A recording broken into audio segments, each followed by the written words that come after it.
Almost every marathoner fears hitting the wall. You're cruising and then bang. Your legs feel like concrete, you get brain fog, and your pace drops dramatically. You've hit the wall. I'm Edward, sports scientist and ex-soccer player turned marathon runner, and in this video I'll show you exactly how to avoid hitting the wall on race day using smart pacing and fueling, the right long run strategy, and a couple of strength and mindset tweaks that can make a big difference. So what actually happens when you hit the wall in a marathon? The wall is basically your body running out of fuel. Your muscles and liver store glycogen, your fuel, and keeps your blood sugar steady. After 30 kilometers or so, those glycogen stores can be nearly empty if you're not careful with your preparation. When that happens, your body is forced to rely mostly on fat.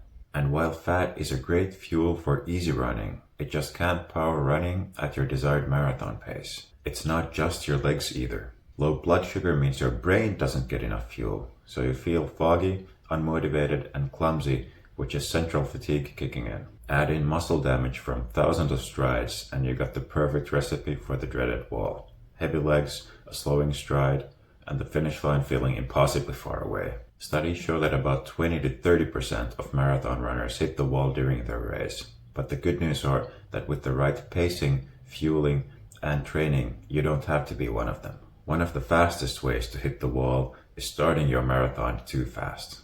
When you go out above your sustainable pace, your muscles rely more on carbohydrates. That means you're burning glycogen at an accelerated rate, and because glycogen is limited, you'll run out earlier. Research shows that positive splits, which is running the first half faster than the second, are strongly linked with hitting the wall late in the race. By contrast, an even pace or a slight negative split allows you to conserve glycogen early. Your body uses a higher percentage of fat for fuel, and you save some glycogen for the last 10K when you really need it. So the solution in terms of pacing is simple, but not always easy.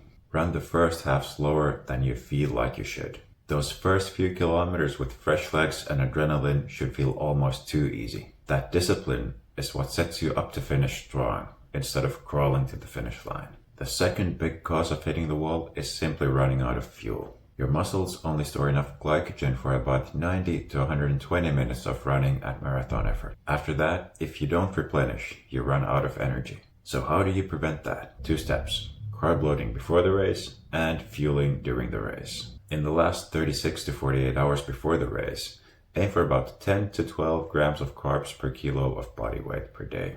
For example, for a 70 kg runner, that's about 700 to 800 grams of carbs. Research shows this nearly doubles muscle glycogen, which gives you a much bigger fuel reserve. During the race, aim to take in 60 to 90 grams of carbs per hour from gels or sports drinks. Start fueling early, around 30 to 45 minutes in, and keep it consistent thereafter, roughly every half an hour. This strategy keeps your blood sugar stable, saves your glycogen a bit, and gives your brain and muscles the energy to keep going. This leads us to talk about long runs, because the marathon isn't just about race day pacing or fueling. Your training, especially your long runs, teach your body to avoid hitting the wall. Long runs build specific adaptations like your muscles store more glycogen, you burn fat more efficiently, which saves glycogen for later, and your legs get tougher and more resilient to the pounding and mechanical stress of 42 kilometers. It's also the perfect opportunity to practice fueling and teach your gut handle the gels. Build long runs gradually and aim to peak around 30 to 35 kilometers. Practice finishing the last 8 to 10K at marathon pace to simulate late race fatigue. This combination teaches your body how marathon pace feels when you're tired, and it improves fuel utilization, so you delay glycogen depletion. Hitting the wall isn't just about glycogen though. Dehydration and electrolyte loss can make your running a lot harder. You can lose about 2% of your body weight in sweat when running a marathon, which causes your blood volume to drop. That means your heart has to work harder, your core temperature rises, and you burn glycogen faster. Add sodium loss, and your muscles struggle to contract properly. Aim to drink about 400 to 800 milliliters of fluid per hour, and practice your hydration strategy in long runs. Get this wrong and dehydration or hypernatremia may ruin your race. Get it right, and you remove one more factor that pushes you toward the wall. Hydrate early, hydrate smart, and include electrolytes, and your legs will thank you during the last 10K. Avoiding the wall is also about whether your legs can hold up for the 42K.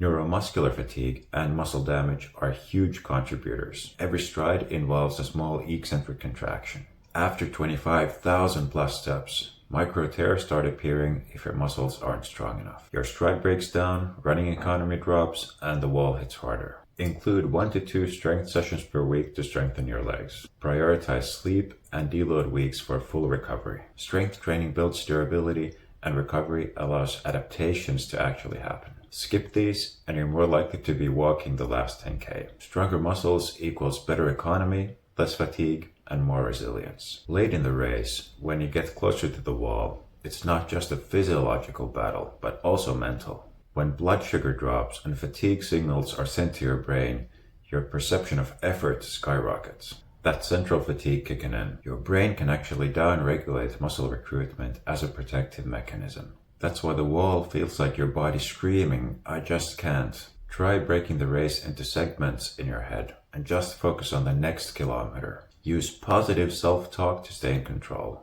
Your mindset won't replace glycogen, but it can stop you from quitting when things feel hard. So to recap, the wall happens when your fuel runs out, your muscles break down, and your brain starts hitting the brakes. But it's not destiny, it's preventable. Pace smart, go for an even or negative split. Carb load before the race and fuel 60 to 90 grams per hour during. Gradually build up long runs to 30 to 35K with marathon pace segments. Hydrate and replace electrolytes and prioritize strength training and recovery. Finally, sharpen your mindset and use strategies like positive self-talk to push through. If you get this right, you won't just survive the marathon, but you'll finish feeling strong and proud.